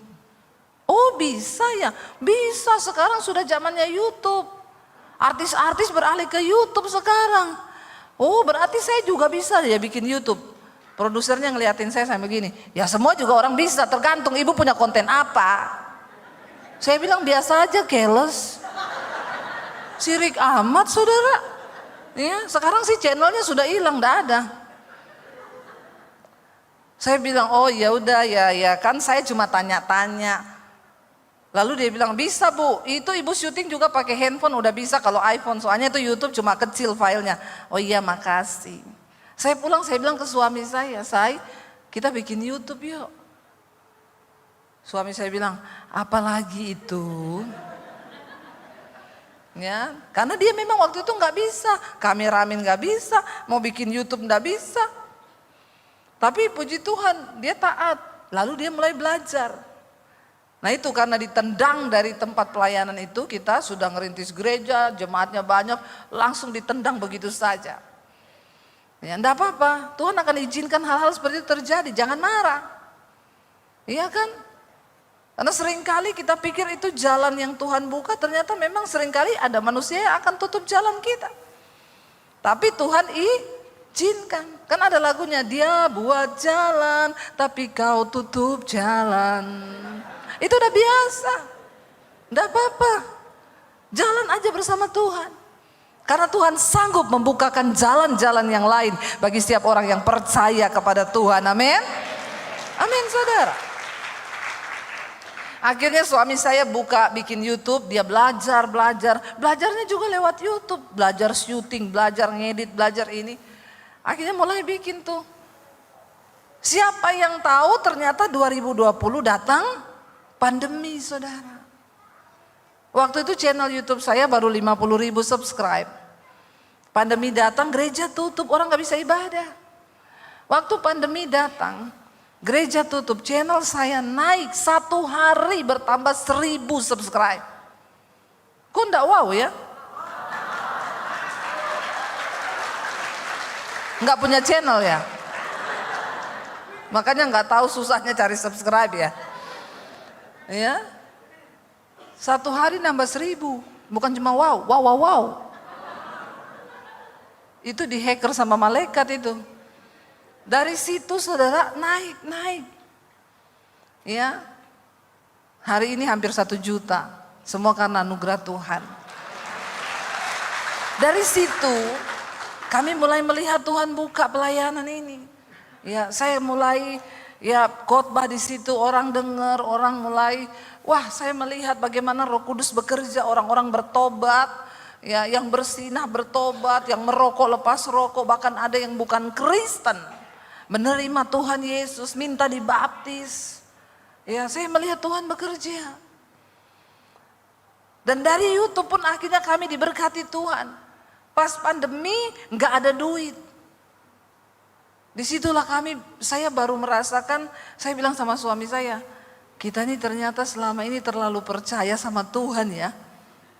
Karena saya baru sadar ketika pandemi itu, ternyata saya baru sadar kita ini nggak ada gaji dari mana-mana. Karena kita hanya ikut Tuhan, melayani Tuhan. Kalau ada pelayanan ya ada berkat. Kalau nggak ada pelayanan ya nggak ada. Pandemi gereja tutup. Saudara masih ada gaji dari perusahaan. Saya dan suami nggak ada. Makanya dari dulu kita juga nggak bisa beli motor kredit, beli rumah kredit, nggak bisa. Karena ditanya selalu, ada gaji nggak Bu? Ada, dari mana? Dari sorga. Slip gajinya, ini dia mas, slip gaji saya dengan iman. Masnya bilang nggak bisa Bu. Karena bank kami belum bisa terima slip gaji dengan iman. Kebetulan bos saya belum beriman katanya. Jadi kita enggak bisa, dari dulu nyicil tuh enggak bisa. Tapi Tuhan itu hidup. Berkuasa bagi orang-orang yang mau percaya sama Dia. Ya, di tengah masa pandemi saudara, YouTube saya dimonetisasi. Pertama kali dapat duit dari YouTube. Dapat email saudara, dapat kode bank untuk ambil uang masuk ke rekening. Itu pas di pandemi. Tuhan itu tepat waktu. Kenapa Tuhan suruh saya bikin 2018? Karena Tuhan tahu bakal terjadi nih pandemi 2020. Makanya engkau harus berdoa, berjalan, minta tuntunan Tuhan. Karena kita bahkan 5 menit ke depan kita nggak tahu apa yang akan terjadi. Tapi Tuhan itu maha tahu. Tapi manusia selalu berjalan dengan kekuatannya sendiri. Karena memang manusia sama Tuhan tuh beda tipis. Tuhan maha tahu, manusia sok. Kau itu yang sok tahu itu. Bilang kanan kirimu, bertobat kau sok tahu. Ya, sok tahu manusia itu. Ya, ada masalah sedikit udah sok tahu. Memang Tuhan itu ya. Kenapa Tuhan bikin begini? Pasti begini. Sok tahu kita ini. Belum lihat akhirnya. Mari kita berjalan bersama dengan Tuhan. Hati manusia memikir-mikirkan jalannya, tetapi Tuhanlah yang menentukan arah langkah hidup orang yang percaya kepada Dia. Ya, Tuhan menuntun saudara. Ya, dari 2018 dipersiapkan Tuhan pas pandemi, pas kita disetujui dari YouTube channel kita. Mulai pemasukan. Di masa-masa pandemi saudara, Tuhan itu tepat waktu. Ya, setelah 1 tahun pandemi kami mulai diberkati lewat YouTube. Yang tadinya nggak tahu arah mau kemana, cuma 10 juta di rekening, bertahan hidup 2 tahun di masa pandemi dengan 3 orang anak. Bagaimana caranya? Iman itu melihat sesuatu yang tidak terlihat. Itu iman. Jangan kau merasa nyaman hari ini dengan hidupmu, karena dunia ini bisa berubah sewaktu-waktu. Tapi firman Tuhan tidak pernah berubah. Sekalipun bumi ini goncang, Alkitab berkata walaupun gunung-gunung beranjak, tapi firman Tuhan itu tidak pernah bergoncang. Amin. Dan orang yang berpegang pada firman Tuhan, hidup mereka juga tidak akan tergoncang. Ingat loh, firman Tuhan berkata, 1 kali lagi aku akan menggoncangkan bukan hanya bumi saja tetapi langit juga. Dan kenapa aku akan menggoncangkan, kata Tuhan? Supaya tertinggal 1 umat yang tidak tergoncangkan. Kalau engkau berpegang pada kekayaan bisa hilang. Hari-hari ini banyak orang stres, kenapa? Duitnya hilang tiba-tiba. Ya, ikut saham, ditawari begini, taruh duit. Ada saudara daerah Salatiga, kemarin heboh. Orang ini mengaku-ngaku hamba Tuhan. Dia masuk dengan pengajaran-pengajaran yang menyesatkan. Orang Kristen yang tidak ngerti firman, gampang dibodohi. Jadi dia ngajarin jemaat cara panggil uang. Ya, dia bilang kita ini punya kuasa. Saudara tidak perlu kerja cari duit, karena duit saudara itu sudah ada sebenarnya, tapi masih di kantong-kantongnya orang. Masih di rekening-rekeningnya orang katanya. Pembodohan, tapi orang Kristen yang gak punya firman banyak yang dibodohi. Apalagi yang memang pengen cepat kaya. Dia ajari bikin seminar, keluarkan uang 100 ribu. Semua keluarkan. Bilang sama uangmu, hai uang. Ditiru sama jemaat, goblok memang. Ditiru saudara. Hai uang, ajak teman-temanmu. Hai uangku, ajak teman-temanmu yang masih ada di rekening-rekeningnya orang, di kantong-kantongnya orang. Datanglah uang. Pakai dalam nama Tuhan Yesus. Coba saudara. Orang-orang Kristen ini kadang-kadang saya tuh suka geleng-geleng kepala ya. Gampang sekali dibodohi. Apalagi kalau yang begini-begini dibilang mau cepat kaya, mau cepat gini. Kenapa? Karena kau gak punya firman. Akhirnya ketipu saudara. Disuruh setorlah sama orang ini duit-duitnya itu. Dia bilang saya punya banyak perusahaan di luar negeri.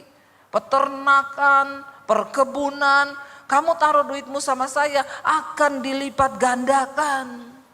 Dikasih saudara, ada yang kasih 500 juta, 2M, 4M. Total ratusan miliar. Sekarang orangnya lari. Bukan cuma duitnya yang lari, orang pun ikut lari. Panggillah dia, hai uang-uangku.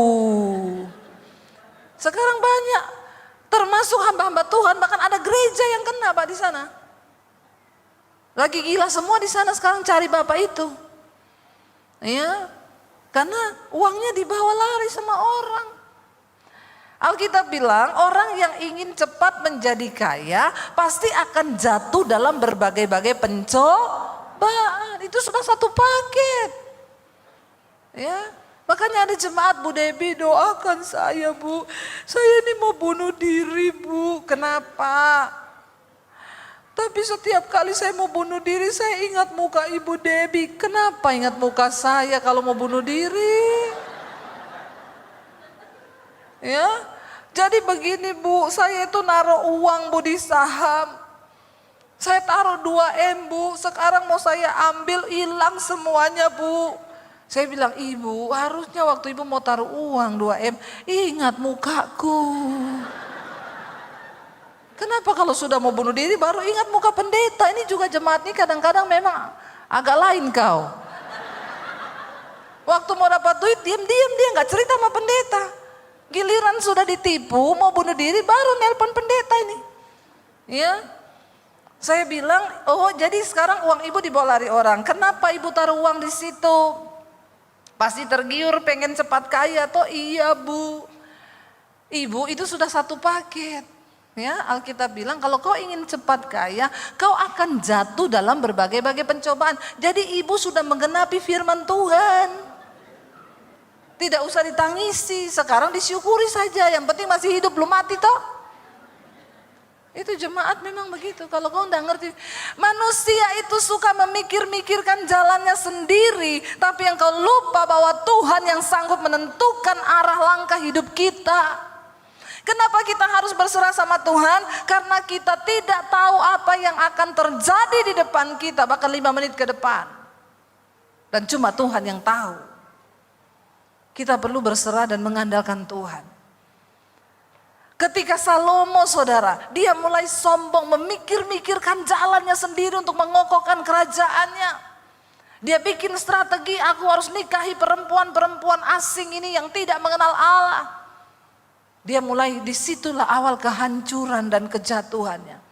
Dia mulai melupakan Tuhan. Sertakan Tuhan dalam setiap perencanaan hidupmu, kata firman Tuhan. Bahkan kalau engkau berencana untuk pindah kota, Alkitab berkata, katakanlah gini, Tuhan, kalau Tuhan berkehendak, maka aku akan melakukan ini, itu, minta tanda sama Tuhan. Dia Tuhan yang hidup, dia Tuhan yang sanggup berbicara. Ketika engkau berdoa meminta tuntunannya, maka dia Tuhan yang sanggup menuntun engkau kepada arah langkah yang benar. Tadi saya lihat banyak anak-anak muda, untuk menentukan pasangan hidupmu, kau harus berdoa sungguh-sungguh. Ya, berapa banyak yang belum menikah di sini? Angkat tangan yang belum menikah. Saya mau lihat anak-anak muda yang belum menikah.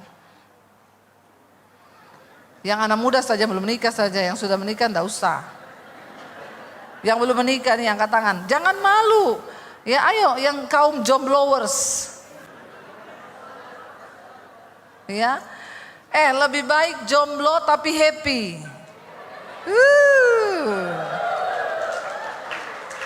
Ya, kaum jomblowers, aku padamu.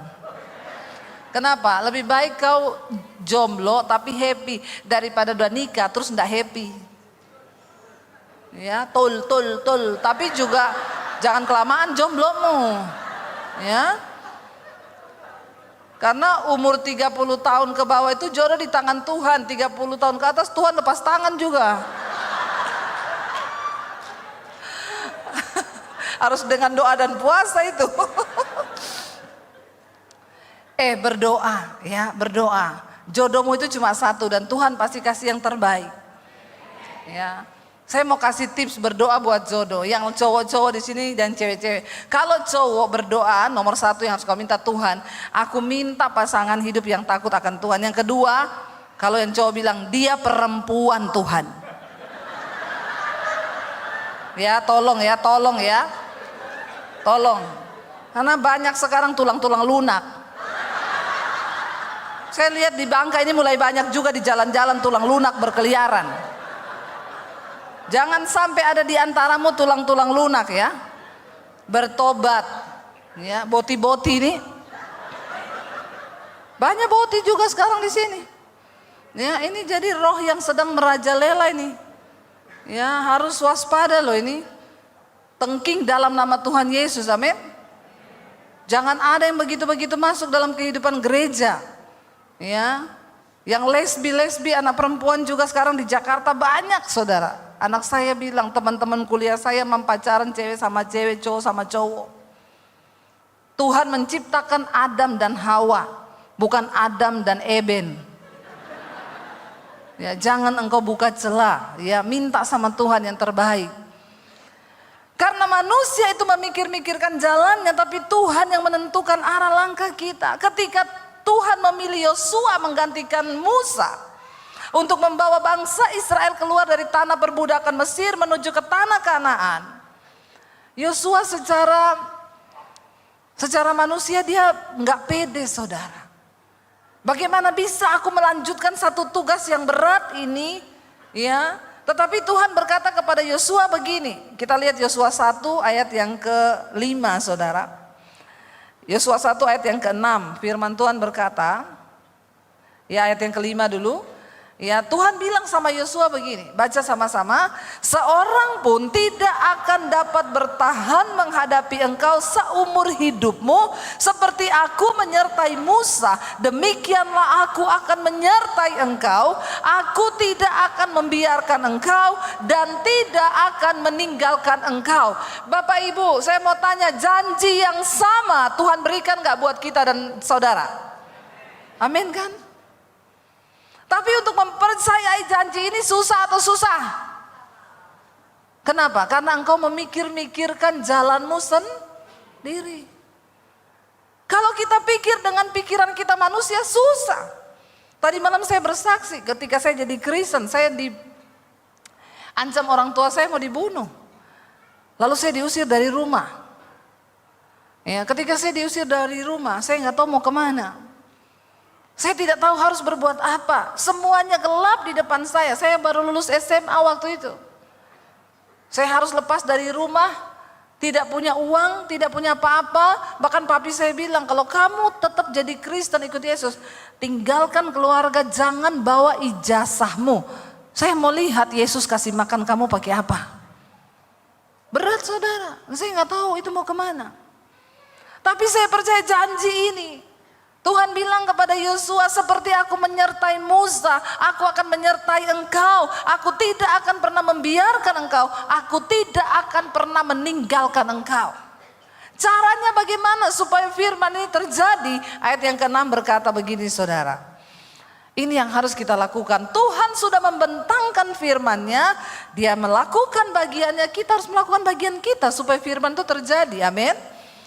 Tuhan bilang, baca sama-sama, kuatkan dan teguhkanlah hatimu, sebab engkaulah yang akan memimpin bangsa ini memiliki negeri yang kujanjikan dengan bersumpah kepada nenek moyang mereka untuk diberikan kepada mereka. Ayat 7 berkata, baca dengan suara yang keras, hanya kuatkan dan teguhkanlah hatimu dengan sungguh-sungguh. Bertindaklah hati-hati sesuai dengan seluruh hukum yang telah diperintahkan kepadamu oleh hambaku Musa.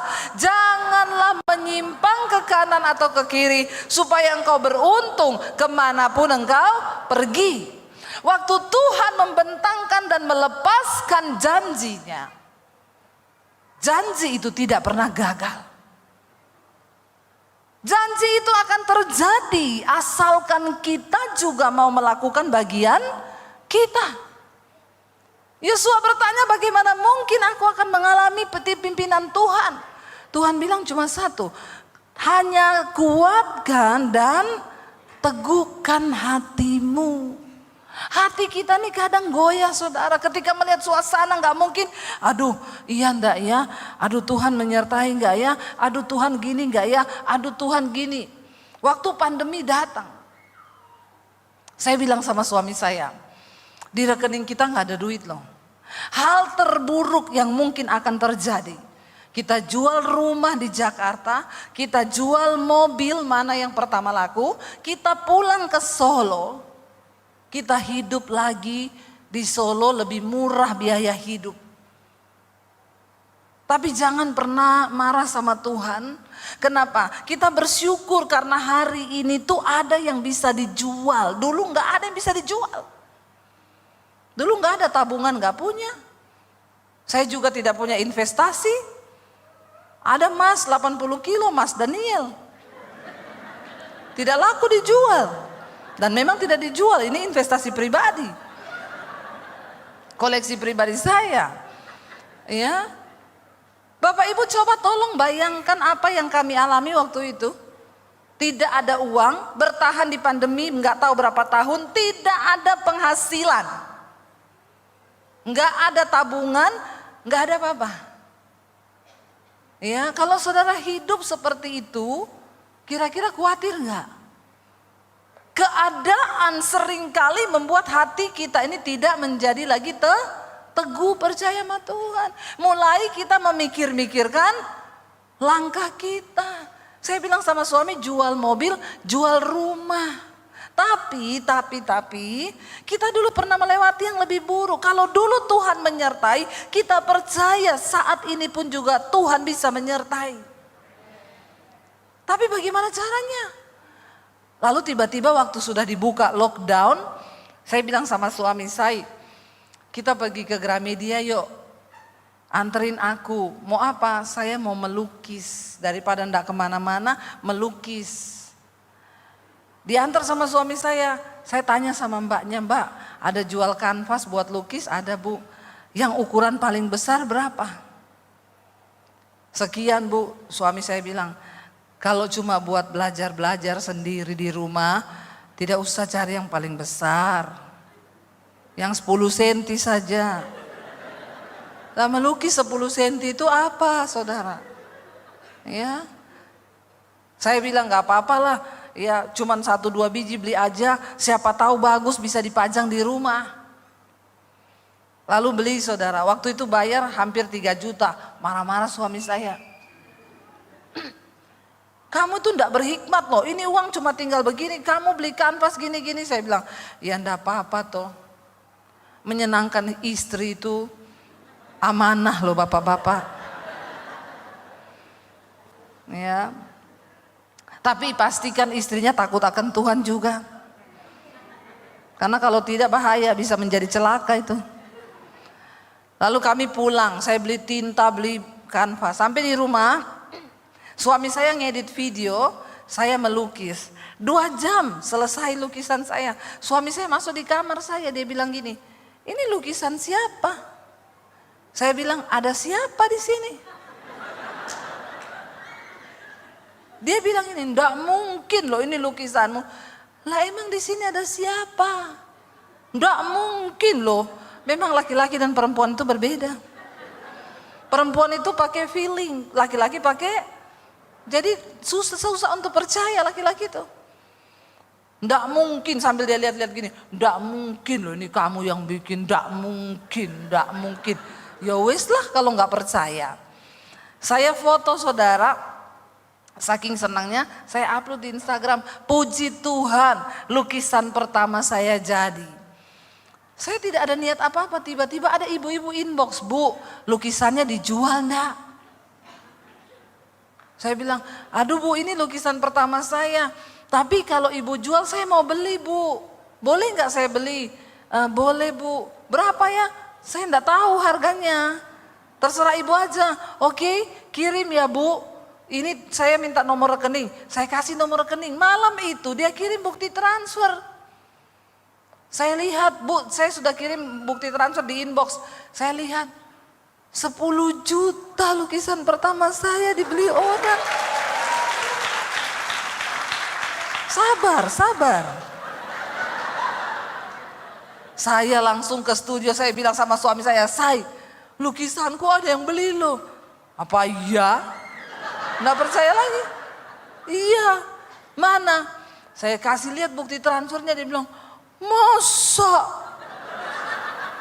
Cek dulu, cek beneran enggak masuk itu 10 juta. Saya cek, ini loh masuk. Oh. Langsung dia bilang, besok tak antar yuk beli kanvas. Memang begitu laki-laki. Semangat dia ngantar saya beli kanvas. Karena laku 10 juta, semangat saya melukis. Besok saya melukis lagi saudara. Lo bayangkan loh, uang tinggal berapa juta di rekening, tiba-tiba ada, itu masih baru buka lockdown yang pertama kan, setelah itu datang lagi gelombang kedua kan. Saya mulai melukis, saya melukis lagi. Saudara tahu, di tengah masa pandemi hampir 2 tahun, Tuhan pelihara kami lewat lukisan. Yang termurah 1 biji dibeli orang 6 juta, yang lain laku 15 juta, 20 juta, 25 juta, 50 juta, 45 juta, 60 juta, 70 juta, dan yang tertinggi 75 juta. Wow enggak? Wow. Itu Tuhan. Hampir 50 lukisan Tuhan pelihara kami, itu sekitar hampir 600 jutaan. Saya nggak pernah berpikir. Itu nggak ada dalam benak kami. Saya bilang sama suami, Tuhan itu ya tidak bisa digambarkan dengan kata-kata. Kalau dia sudah bekerja itu seperti buli-buli minyak yang tidak pernah habis di tempayan seorang janda miskin. Apakah Tuhan berubah? No. Apakah janjinya berubah? Tidak. Waktu itu saya ingat anak saya bilang begini, ketika lockdown dibuka, Mam, ini kan tahun ini aku harusnya masuk kuliah. Saya bilang sama anak saya, Dek, orang-orang sudah pada mati semua. Kamu ini masih berpikir kuliah? Kita ini udah bisa makan tuh puji Tuhan loh, Dek. Ngapain kamu masih mikir kuliah? Ya kita masih hidup aja udah puji Tuhan, enggak usah lah karena saya tahu mahal. Saya juga menghibur anak saya gini, kuliah atau tidak kuliah, Dek, tidak menentukan masuk surga. Saya untuk menghibur diri dan menghibur anak. Tapi saya bilang gini, tapi kalau Tuhan berkehendak tidak ada yang mustahil. Berapa kuliahmu? Masuknya 70 juta. Zaman itu 70 juta uang dari mana saya? Saya suruh dia berdoa. Waktu saya ngelukis yang keempat, saudara, lukisan yang keempat. Saya pelayanan di satu perusahaan. Dia tanya begini, Ibu, perusahaan kami sudah buka, pengerja sudah masuk. Tapi nggak ada pendeta yang berani datang untuk isi persekutuan di kantor kami. Apakah Ibu berani khotbah di kantor kami? Saya juga bilang gini, karena teman saya bilang, hati-hati loh Bu, pandemi ini pendeta banyak mati, pendeta-pendeta mati semua. Saya ditakut-takuti saudara. Jadi ibu jangan keluar-keluar, jangan terima jadwal. Saya juga terintimidasi, saya ingat kata-kata pendeta itu. Jadi waktu mereka bilang, ibu mau datang enggak besok Jumat? Saya bilang, saya doa dulu tanya Tuhan. Itu alasan paling rohani dari pendeta. Benar saudara, saya tanya Tuhan, saya konsultasi dengan suami. Tuhan tuh ngomong gini, kamu itu loh di saat semua orang ketakutan, ya kamu jangan sembunyi. Ini waktunya pergi keluar, beritakan Injil, kabar baik. Lawan ketakutan itu dengan kabar baik. Kalau belum waktunya kau mati, kau tidak akan mati. Tapi kalau sudah waktunya biar kau sembunyi di kamar mandi, kau mati kepleset di kamar mandi. Saya pikir betul juga ya. Akhirnya saya WA dia, oke, saya mau besok ngisi nanti Jumat. Ibu enggak takut? Enggak. Kalau belum waktunya mati, enggak mati. Lalu saya pergi saudara. Habis saya khotbah, sekretarisnya bilang sama bosnya, Pak, Bu Debbie ini pelukis loh.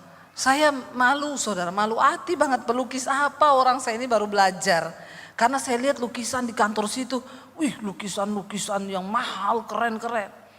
Terus dia bilang, ada lukisannya Bu Debbie yang terakhir ini, kemarin saya lihat di Instagram, yang mana Bu? Saya tendang kakinya. Shh. Karena saya nggak pede. Dia buka Instagram saya, dia kasih lihat bosnya, ini loh Pak, kayaknya yang terakhir ini Bu ya, ini sudah ada yang punya belum?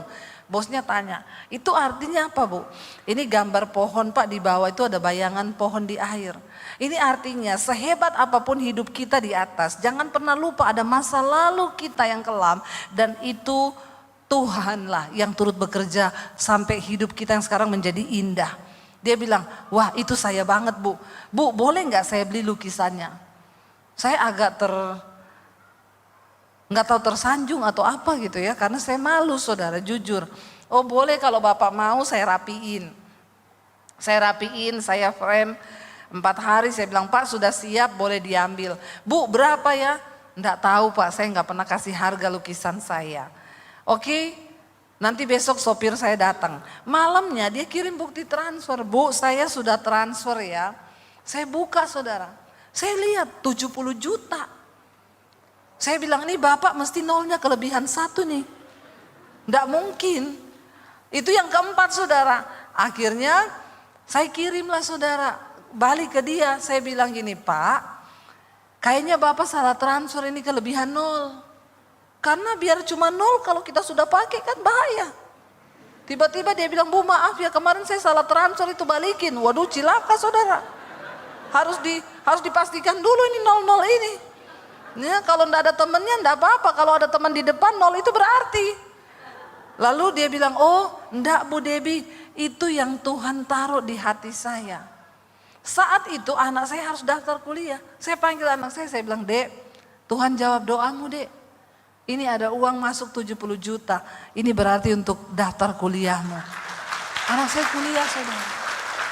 Dari situ saudara Tuhan pelihara, bayangkan yang kelima, yang keenam sampai hampir 50. Dibeli dari Amerika, Australia, Belanda, saya kirim lukisan. Ya Tuhan itu kalau sudah membuka pintu. Makanya satu Tuhan bilang kuatkan, teguhkan hatimu. Keadaan sesulit apapun di depanmu, jangan goyah. Amin. Dan dikatakan di sana bertindaklah hati-hati sesuai dengan seluruh hukum yang tertulis di dalam firman Tuhan. Bagaimana kita bisa mengalami janji Tuhan? Bertindak hati-hati, ikuti arahan firman Tuhan. Supaya kita tahu nih kehendak Tuhan ini yang mana. Makanya dalam doa Bapa kami kita selalu diajarkan, datanglah kerajaanmu, jadilah kehendakmu dalam hidupku seperti di surga. Jangan kehendakmu terus yang jadi. Karena kita nggak tahu apa-apa, tapi Tuhan tahu hidup kita ini ke depan bakal seperti apa. Mari kita belajar saudara. Kuatkan, teguhkan hatimu, jangan goyah. Seperti saya ini kalau mau bersaksi, wow, saya melihat luar biasa. Setelah pandemi kami terus diberkati lewat YouTube. Bukan hanya untuk diri kami, saudara, puji Tuhan setelah pandemi kami banyak bangun gereja-gereja di pedalaman. Ya, dan kami buka sekolah misi Alkitab di Bandungan, Semarang. Sekolahin anak-anak yang mau jadi misionari gratis. Kalau ada dari sini yang mau daftar ke sekolah misi saya, nanti hubungi nomor saya di YouTube. Ya, bisa daftar untuk jadi misionari. Ini sudah angkatan yang keempat, nanti Januari masuk angkatan yang kelima. Saya melihat, siapa saya? Saya cuma orang biasa yang mau percaya sama Tuhan. Berhenti memikir-mikirkan jalanmu sendiri. Sertakan Tuhan dalam setiap perencanaanmu. Maka jalan-jalanmu akan dibuatnya berhasil. Akuilah Tuhan dalam segala lakumu, maka dia akan meluruskan jalanmu. Kalau kita yang bikin jalan bisa jalannya bengkok. Berapa banyak orang menikah itu akhirnya datang mau bercerai. Kenapa? Salah pilih jodoh. Dengar baik-baik anak muda. Kalau kau salah pilih jodoh, ya menyesal satu hari kalau cuma masak nasi salah. Tapi kalau salah pilih jodoh nyesal seumur hidup. Ya, karena Alkitab bilang seorang laki-laki yang mendapatkan istri itu mendapatkan keuntungan. Tapi banyak laki-laki menikah bukan dapat keuntungan, malah dapat malapetaka. Tapi tidak ada di sini, amin. Ada di sini bapak-bapak yang dapat malapetaka, berani angkat tangan? Berani coba. Apalagi yang ada istrinya. Ya pulang jadi malapetaka benar kau. Saya selalu bilang saudara, pernikahan itu ada yang takdir, ada yang nasib. Kalau takdir itu dari Tuhan. Kalau nasib kau buat sendiri. Jadi siapa di sini yang pernikahannya adalah nasib? Tolong angkat tangan. Nasib ya nasib. Siapa yang merasa pernikahannya takdir? Siapa yang bingung angkat kaki? Enggak ada yang angkat tangan ini. Nasib enggak ada, takdir enggak ada. Maumu apa? Hansip. Ya. Kita berdoa saudara, Tuhan sudah merancangkan yang terbaik bagi hidup kita. Tapi seringkali kita tidak mengalami rancangan kebaikan itu. Karena kita yang tidak meneguhkan hati untuk percaya pada firman Tuhan. Karena kita yang tidak mau sungguh-sungguh bertindak hati-hati sesuai dengan semua hukum yang tertulis.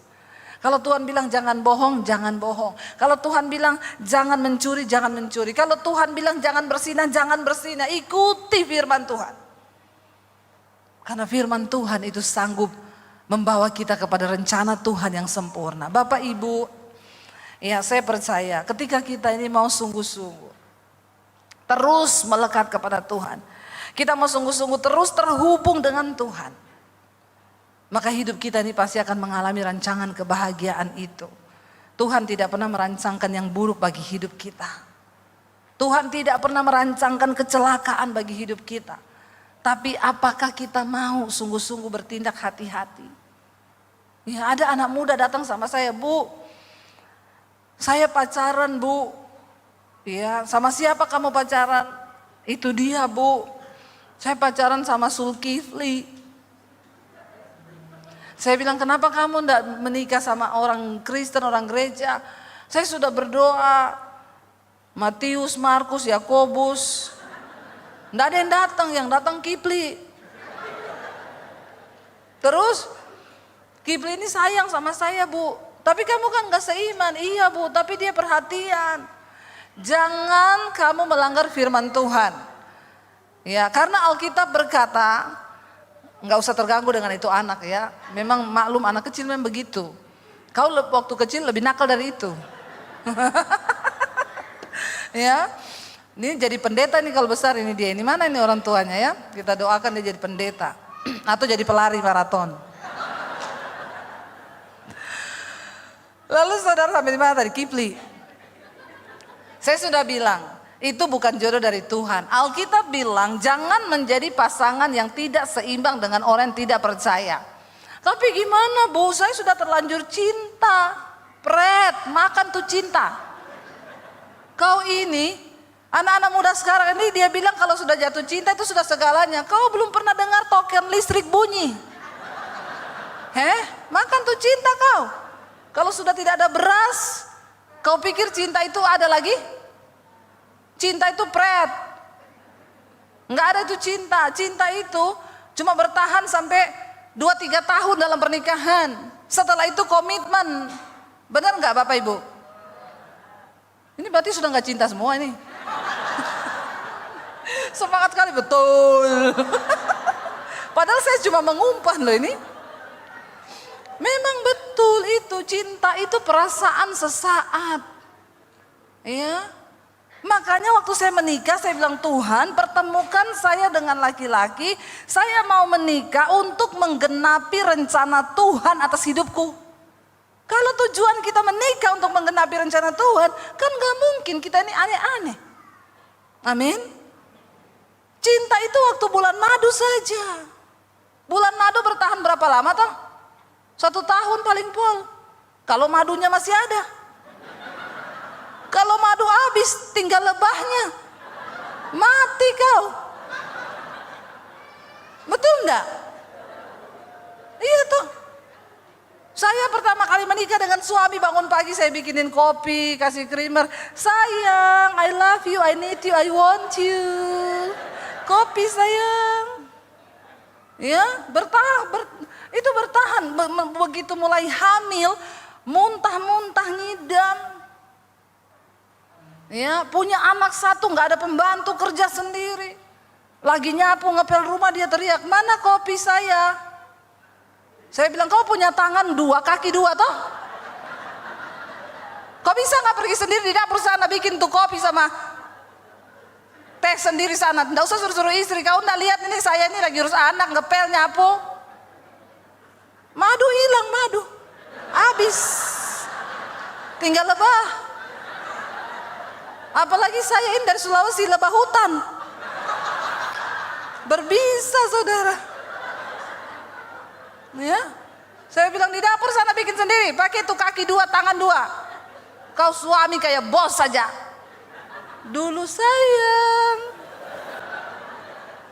cinta mulai hilang. Dia ke dapur, dia tanya, gula yang mana? Di toples yang ada tulisan garam. Kenapa gula ditulis garam? Biar nggak ketahuan semut. Kayak di HP-mu Yanto, Yanti kau tulis Yanto. Bapak-bapak banyak begitu ini. Ngaku bapak-bapak. Santi ditulis Santo. Ya toh?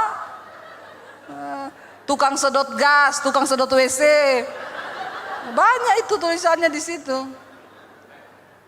Ya. Saudara, terjadi mulai cinta hilang nih. Emosi yang ada. Tiap hari ribut. Ya. Saya bilang sama suami saya, kamu itu ya, suami kayak bos tiap hari cuma duduk suruh-suruh istri. Papi saya itu loh suami terbaik. Dia tuh kepala kantor, tapi dia turun ke dapur. Kadang dia bikin mami saya kopi. Kamu tuh, suami saya bilang, emakku itu istri terbaik. Bapakku itu cuma tinggal teriak aja, teh, maknya datang, inggih, bawa teh. Teriak, nasi, inggih, bawa nasi. Nggak pernah mak saya itu bantah bapak saya. Saya bilang kalau gitu kita nikahkan saja papiku sama makmu. Biar rumah tangga mereka jadi surga. Saudara, iya kan cinta itu bertahan cuma berapa lama? Sampai satu kali saya emosi, saya marah tiap hari, ngepel sampai marah-marah, nggak pakai pembantu, hidup pas-pasan. Sampai satu kali saya dapat ayat yang berkata, apapun yang kau perbuat, entah itu dengan perkataan ataupun perbuatan, lakukanlah semuanya seolah-olah untuk Tuhan dan bukan untuk manusia. Oh, ternyata saya selama ini marah karena saya lakukan itu untuk manusia. Coba ibu-ibu praktekkan, ngepel untuk Tuhan. Kau pel itu kempling untuk Tuhan. Nggak mungkin kau marah-marah kalau untuk Tuhan tuh. Besoknya suami saya teriak, kopi mana? Gondok saya. Tapi saya untuk Tuhan. Saya ke dapur, saya kasih kopi, saya kasih krim, saya aduk. Untuk Tuhan. Kalau untuk suami, saya tambah sianida. Untuk suami. Mati kau. Kan begitu tuh. Ya. Anak muda makanya kau jangan salah nikah ya. Cinta itu cuma di awal-awal saja. Apalagi kalau udah mulai tidak ada duit. Jangan kau bilang cinta. Yang penting bersama. Ya, nggak ada begitu dalam pernikahan kalau udah nggak ada duit, karaktermu nggak cocok, nggak melakukan firman. Bisa terjadi hal-hal yang menakutkan. Makanya berita istri bacok suami ada. Ya, suami lakban istri ada. Saya sekarang kalau lihat lakban di rumah saya takut, saya buang jauh-jauh itu lakban. Karena sekarang motif di Indonesia ini menakutkan, ditemukan jenazah mulut di lakban. Waduh, kok sekarang ngeri loh, pembunuhannya pakai lakban. Jangan ditiru, ini adegan berbahaya ini. Jadi saya kalau lihat lakban di rumah, buang-buang itu, buang. Ya. Menakutkan sekarang. Kenapa itu bisa begitu? Karena ada orang yang sakit hati. Makanya kau perlu berjalan bersama Tuhan.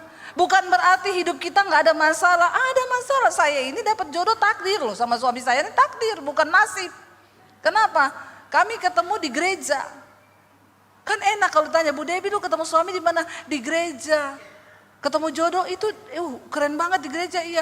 Jangan tanya dulu ketemu di mana? Di terminal. Aduh, kau ini cari jodoh atau cari preman? Ya, mengikuti rencana Tuhan tuh enak luar biasa. Di mana ketemunya? Di pelayanan, tuh. Di mana? Di angkot. Ya Allah, ketemu mau copet nanti itu. Jadi saya ketemu suami saya, takdir loh. Kami berdoa puasa. Suami saya puasa, saya puasa waktu itu. Tunggu sampai dapat tanda, saya berdoa minta ya. Enggak langsung, oh iya udah sayang-sayangan pacaran terus jadian, enggak, kita berdoa minta tanda. Ketika digenapi baru kita memutuskan untuk menikah. Ada proses, ada. Padahal sudah takdir Tuhan ini. Ya ada proses tadi itu. Stres akhirnya kami. Tapi kalau dari Tuhan, kita kan kembali ke firman Tuhan akhirnya. Saya berubah, waktu saya berubah suami juga berubah. Saya nggak marah-marah lagi di rumah, kan ngepel untuk Tuhan ibu-ibu ya. Rumah kotor nggak usah marah-marah, bersihin untuk Tuhan. Ya kau dapat pahala nanti. Tiba-tiba kau lihat suamimu berubah. Waktu saya berubah saya nggak marah-marah, saya lakukan untuk Tuhan. Tiba-tiba saya lagi duduk, suami saya datang anterin kopi. Aku bikinin ini dengan cinta loh. Betul. Sekarang kita berdua hampir tidak pernah berantem. Kadang kita gini, saya berantem yuk. Lama loh kita ini tidak berantem loh. Lama sekali. Karena sudah dalam Tuhan, firman Tuhan yang mengendalikan kita. Kenapa kita perlu yang seiman? Supaya hukum ini yang tertulis di dalamnya kau bertindak hati-hati, amin. Waktu kita bertindak hati-hati sesuai dengan firman Tuhan, maka kita akan melihat saudara, tidak usah takut dengan zaman yang akan berubah. Janji firman Tuhan, ya dan amin bagi setiap orang yang mau sungguh-sungguh percaya pada firman-Nya. Dia tidak pernah berdusta, dia tidak pernah membiarkan dan meninggalkan kita. Asal kita terus terhubung dengan Tuhan.